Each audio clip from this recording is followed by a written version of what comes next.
Assalomu alaykum. Uzbulloq YouTube kanaliga xush kelibsiz. Sizlar bilan men Kamina Quvonchbek. Bugun sizlarning e'tiboringizga Toshkentning Hasanboy Abdurahmonovida joylashgan 6 sotkdan iborat bo'lgan high-tech uslubida qurilgan 6 xonali xonadonni ko'rsatib o'tamiz. Xonadonda basseyn, sauna, yozgi oshxona, juda ham kattakon bo'lgan garaj qismi va undan tashqari high-tech uslubida qurilgan xonadon joylashgan. 20 metrga 30 metr, ko'cha tarafi esa 30 metrni tashkil qiladigan juda ham go'zal bo'lgan xonadonni xonadon egalari o'zlari yashashligi uchun qurishgan. Yaqin kunlarda chet elga ko'chib ketayotganligi uchun xonadonni juda ham katta skidka bilan sotishmoqda. Xonadonni keling, ko'ring va uy egalaridan to'g'ridan-to'g'ri sotib oling. Biz hozir mahalla qismidan hovliga ham kirib keldik. Hozir mahalla tarafini ham ko'rsatay. Mana hovlidan mahalla tarafiga ham o'tib oldik.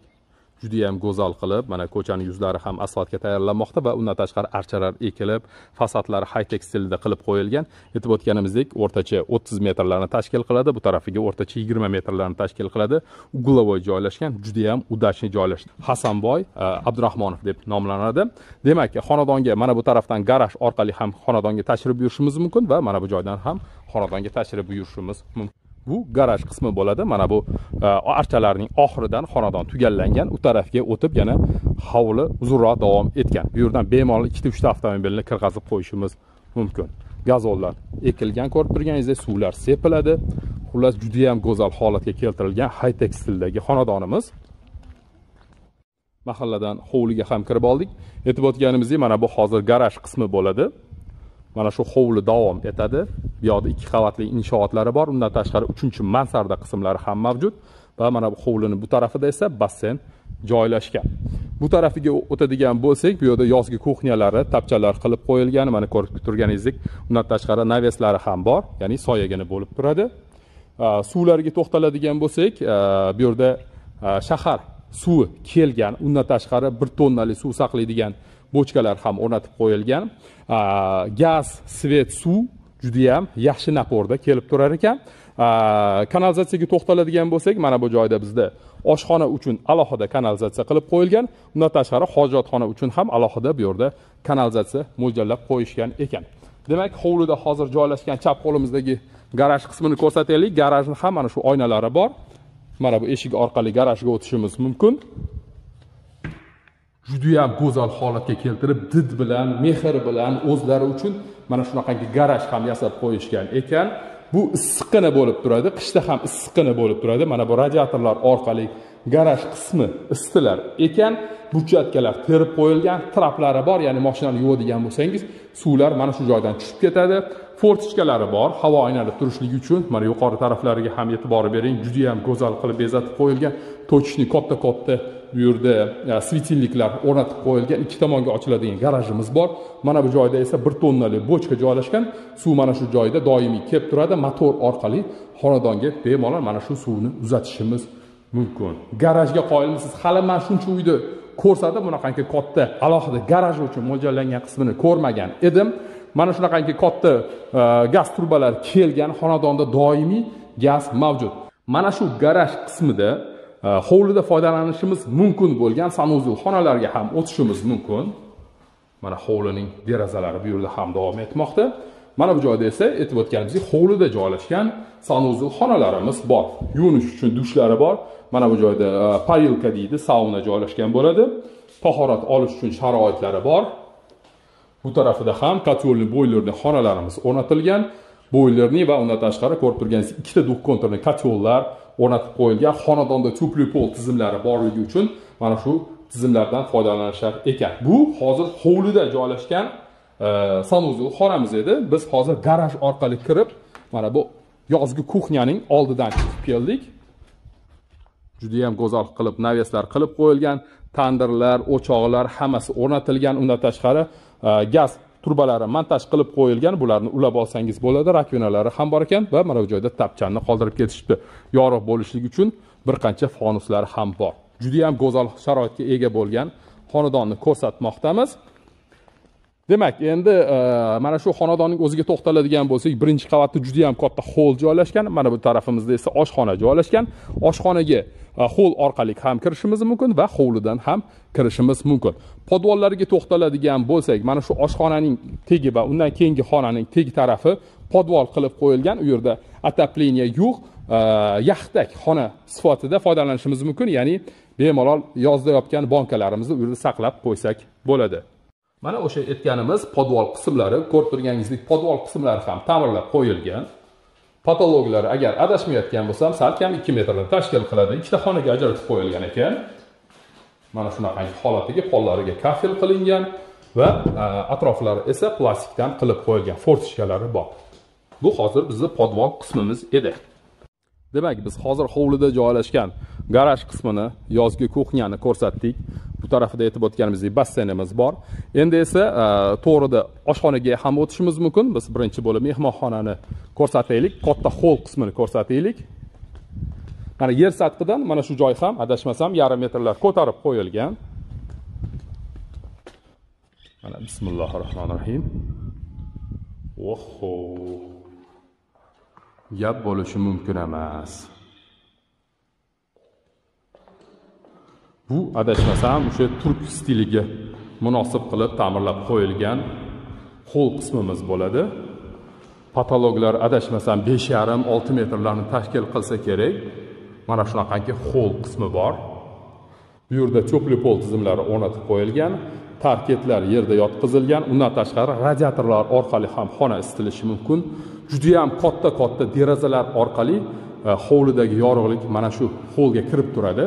O'rtada qandil o'rnatishlar uchun sharoitlari qilib qo'yilgan. Juda ham go'zal holatidagi hol qismimiz. Mana shu hol orqali ikkita mehmonxonaga ham o'tishimiz mumkin. Ularning biri ayollar mehmonxonasi, biri erkaklar mehmonxonasi o'rnida foydalanishimiz mumkin yoki yotoqxona o'rnida ham foydalansak bo'ladi. Cho'pli pol tizimlarini esa mana bu joydan boshqarishligimiz mumkin.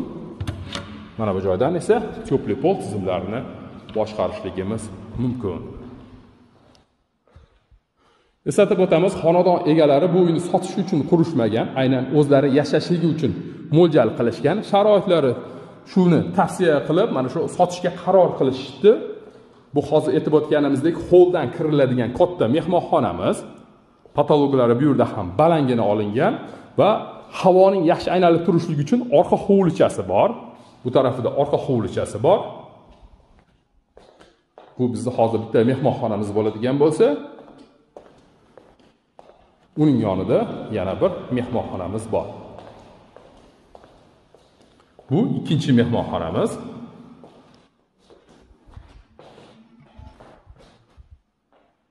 Mana shunaqangi ikkinchi mehmonxonamiz. Bu yerda ham orqa hovlichasi bor, havo yaxshi aynalib turishligini ta'minlaydi. Endi esa hol orqali mana bu eshikka o'tadigan bo'lsak, bu yerda yana bir koridor bor va mana shu koridor orqali ikkinchi qavatga ko'tarilishimiz mumkin. Oshxonaga kirishligimiz mumkin. Mana bu to'g'rimizda bizda umumiy sanuzul xona bor. Bu joyga kirishimiz mumkin va bu yerda joylashgan yana bir yotoqxonaga ham o'tishimiz mumkin. Yana bir koridorimiz bo'ladi. Demak, chap qo'limizda bizda mana shu xonadonda joylashgan kattaxon oshxonamiz. Barcha sharoitlariga ega, ko'rib turganingizdek mebellari ham o'rnatib qo'yilgan va texnikalari ham o'rnatib qo'yilgan. Juda ham sifatli texnika mebellar bu yerda mavjud. Atroflari ham high-tech stilda ta'mirlab qo'yilgan. Cho'pli pol tizimlari bor. Polda esa kafel to'shab qo'yilgan va bu yerdan yana hovlini kuzatishimiz mumkin va hovliga mana shu joydan chiqib ketishimiz mumkin. Bu bizning oshxonamiz edi. Ikki tomonga eshiklar ochilar ekan, MDF turdagi eshiklar. Demak, sanuzul xonamiz. Ixchamgina barcha sharoitlarga ega bo'lgan sanuzul xonamiz va mana bu joyda bitta yotoqxonamiz mavjud ekan. Yotoqxonaning orqa hovliga chiqadigan deraza eshiklari mavjud. Demak, birinchi qavatni sizlarga ko'rsatib bo'ldik. Endi esa ikkinchi qavatga yo'l olamiz. Mana shunaqangi zinalar orqali ikkinchi qavatga yo'l olamiz. Gap bo'lishi mumkin emas. Juda ham go'zal holatga kelib ta'mirlangan xonadonni bugun sizlar bilan kuzatmoqdamiz. Ikkinchi qavatga ko'tarilganimizda mana bu joyda ko'rpachalarni taxlab qo'ysak bo'ladigan qismi bor ekan. Demak, endi xonalarga mana shu koridor orqali o'tamiz.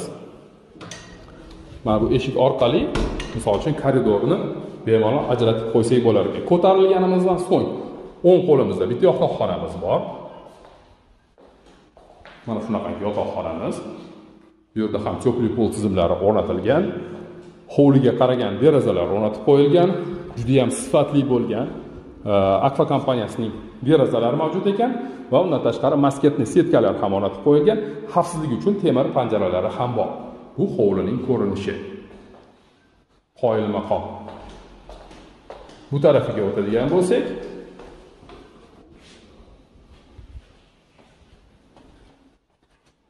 ikkinchi qavatda joylashgan umumiy sanuzel xonamiz va yana bir yotoqxonani ko'rishimiz mumkin.